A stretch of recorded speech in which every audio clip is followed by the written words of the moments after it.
Y bueno, como te decía, querido Radio Escucha, hoy estamos conmemorando 2 años de que la Organización Mundial de la Salud declara al COVID-19 como una pandemia y ya tenemos con nosotros, estamos enlazándonos con el profesor Rafael Gómez. Él es el director y profesor también del Centro para las Relaciones Industriales y Recursos Humanos de la Universidad de Toronto. Muy buen día, profesor, ¿cómo está? Buen día, estoy bien.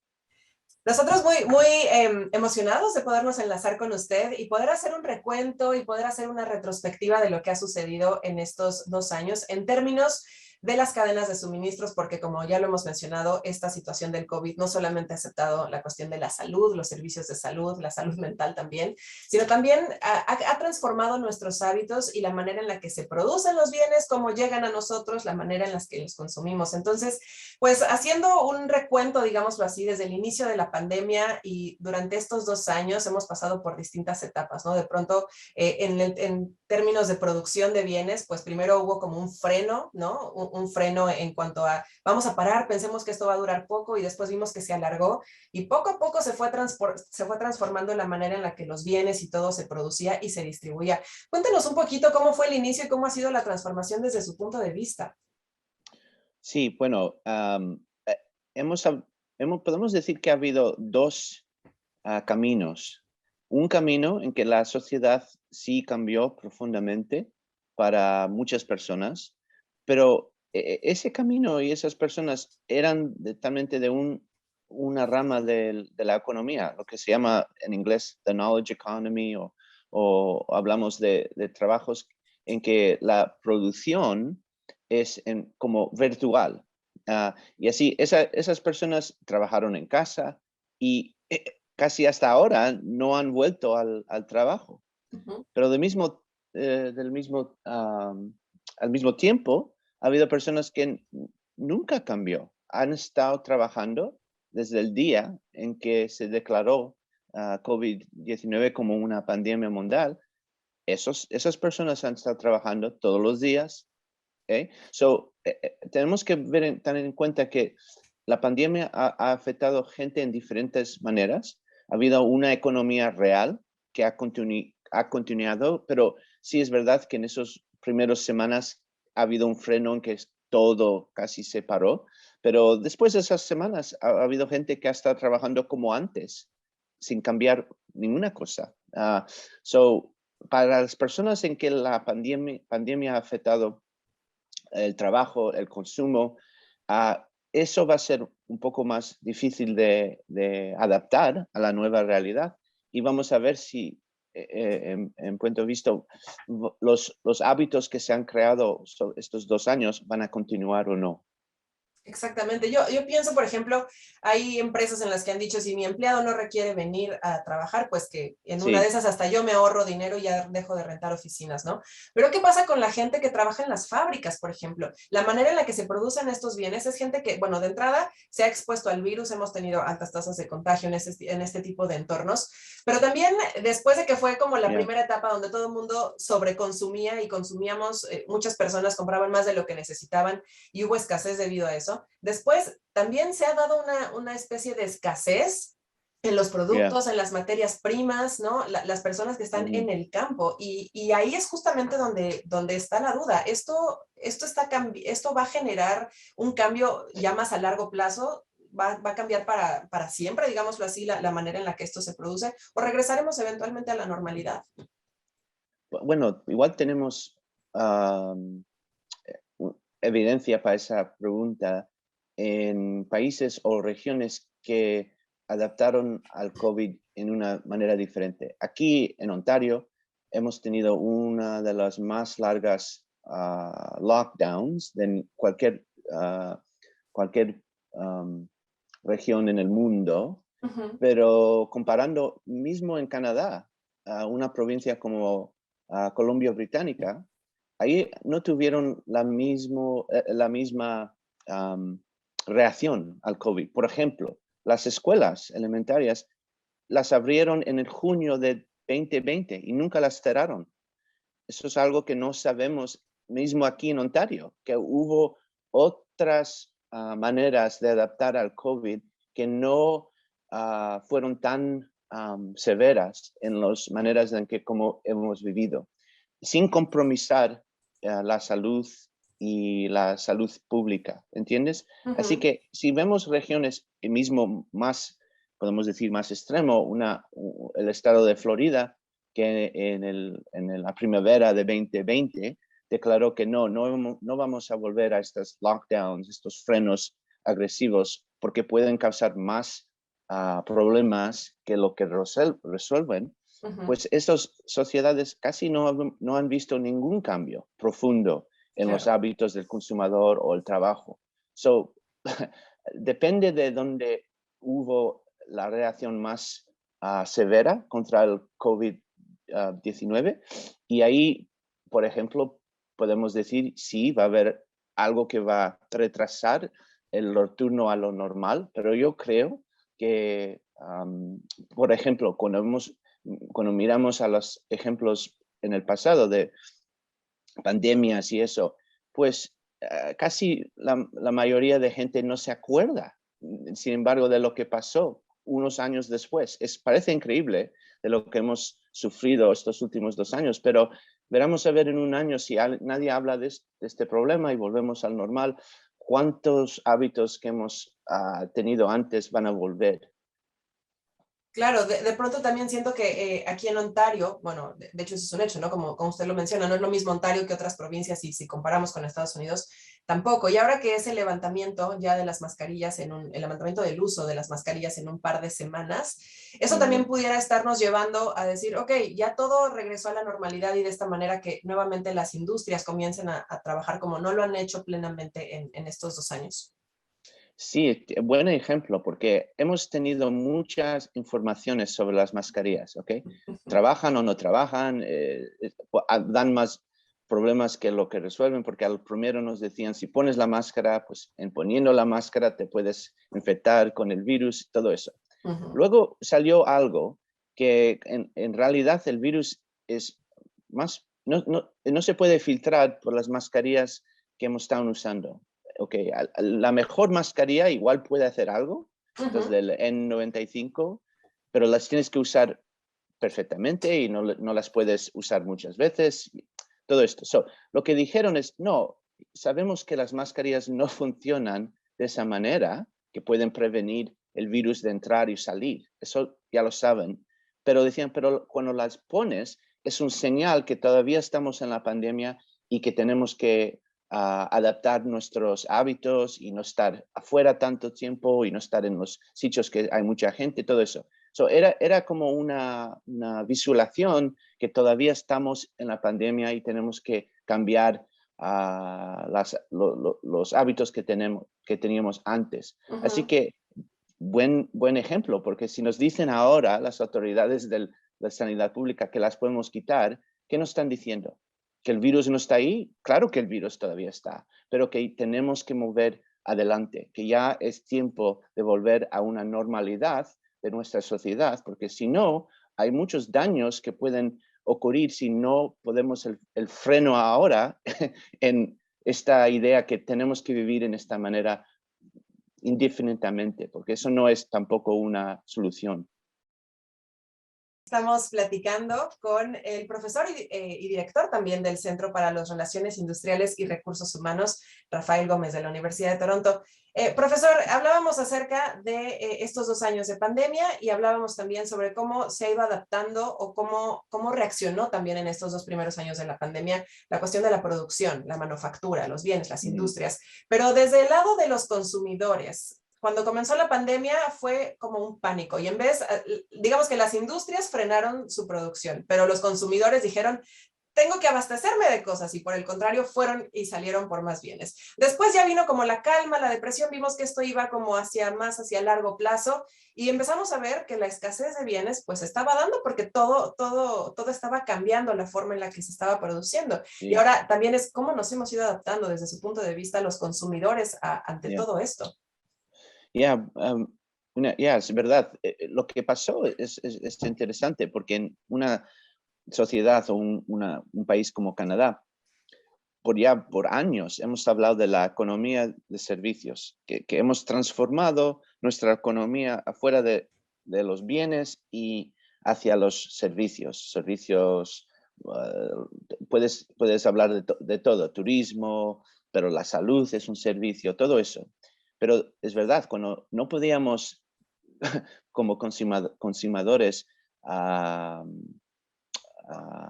los servicios estaban cerrados, porque eso fue la primera cosa que hicimos durante los primeros meses de la pandemia. Es verdad que los bienes y los productos que se producían en las factorías entraron en una manera de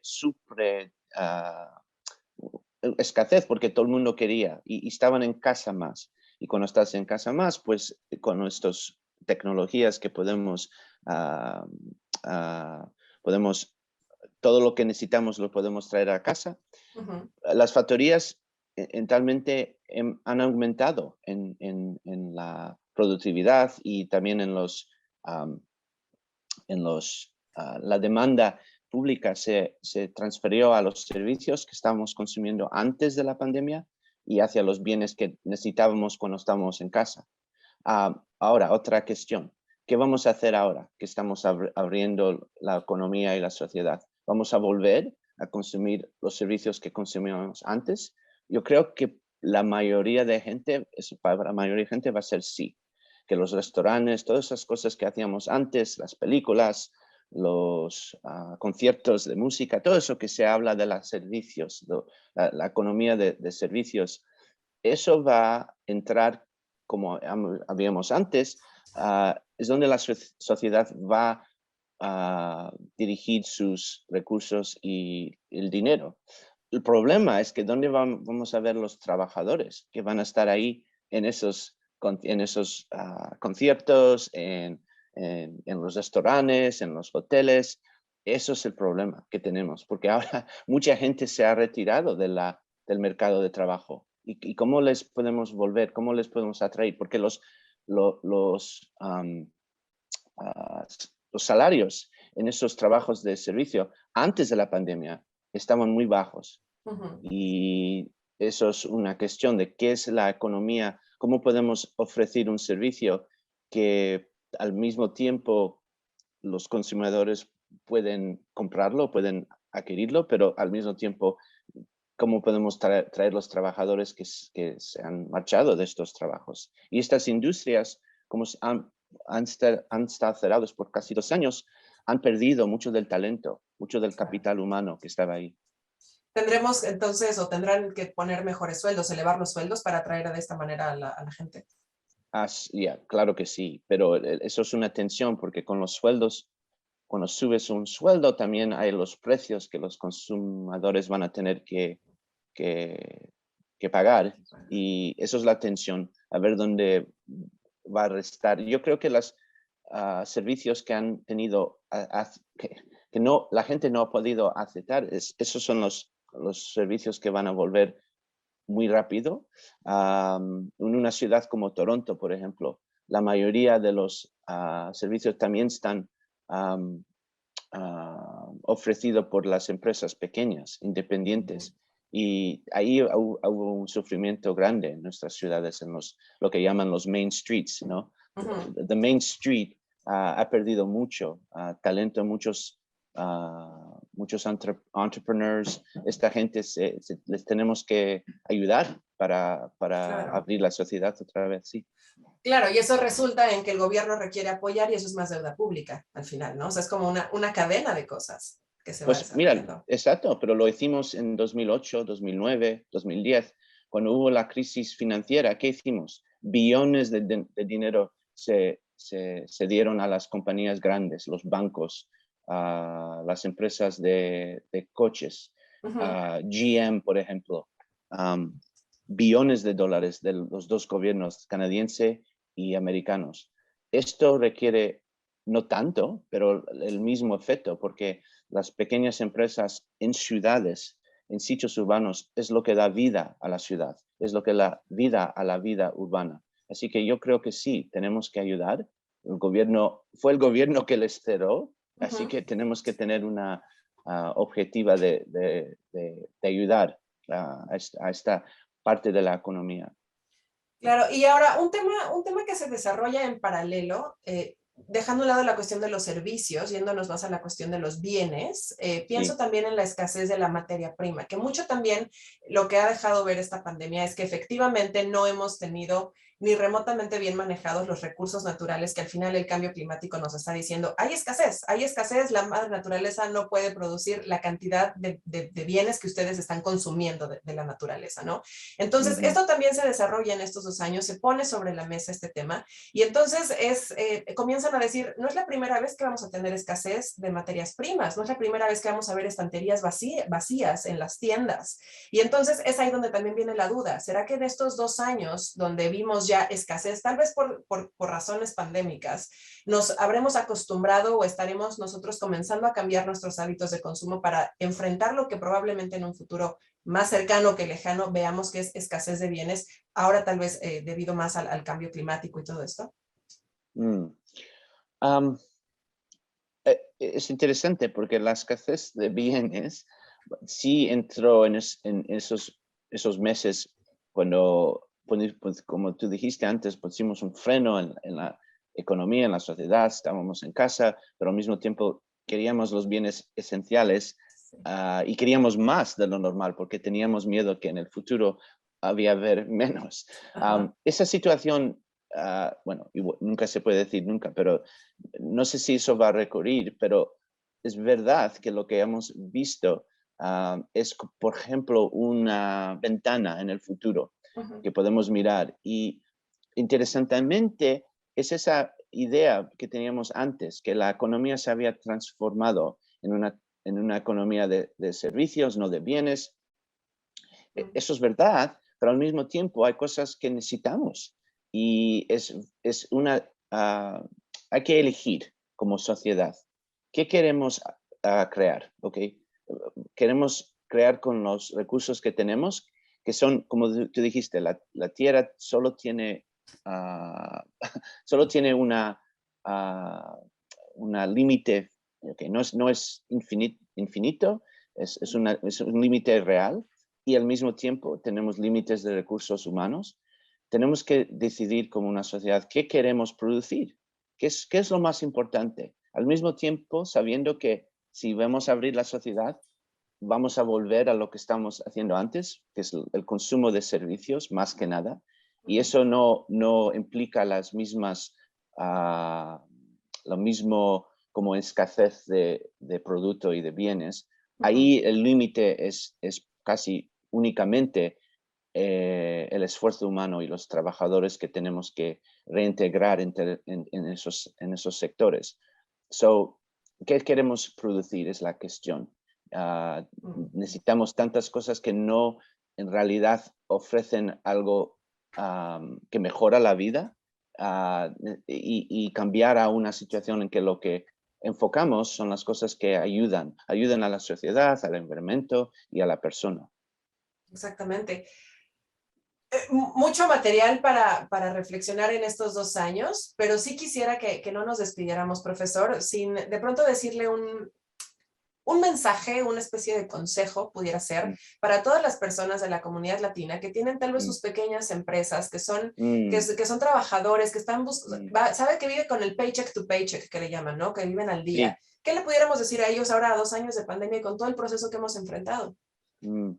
Pues esa comunidad que estuvo trabajando, la mayoría, en esos trabajos que no se pudieron cerrar, que eran esencial para el consumo de comida, para los servicios esenciales, esa comunidad latina ha, ha hecho algo heroico.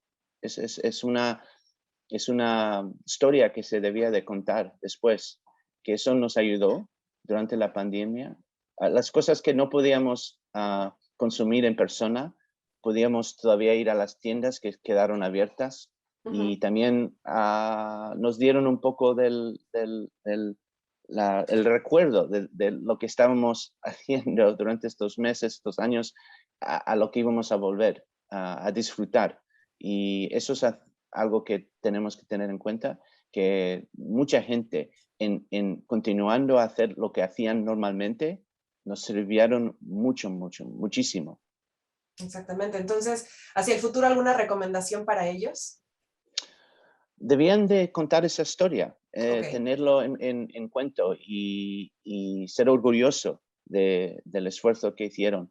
Y estas empresas y estos comunidad es algo que nos va a ayudar en el futuro, porque también hablan en inglés, no sé la palabra ahora en español, No importa. resilience. Resiliencia, sí. Ah, Ujú. pues mira, la misma palabra, resiliencia. Eso, las empresas, las comunidades que han manejado, han gestionado esta crisis, van a ser más fuertes ahora, adelante, porque esto ha sido un shock bastante fuerte y si han sobrevivido, pues yo creo que eso nos da también un poco hope De esperanza, sí, para claro, de esperanza. esperanza para el futuro, claro. Exactamente. Pues, profesor Rafael Gómez, director y profesor del Centro para las Relaciones Industriales y Recursos Humanos de la Universidad de Toronto, yo le agradezco muchísimo que haya estado con nosotros, esta mañana. Y pues bueno, esperemos que la siguiente vez que nos volvamos a encontrar en una charla ya no sea para hablar de pandemia, sino de temas mucho mejores. Le mandamos un abrazo y muchas gracias. Oh, muchísimas gracias, gracias.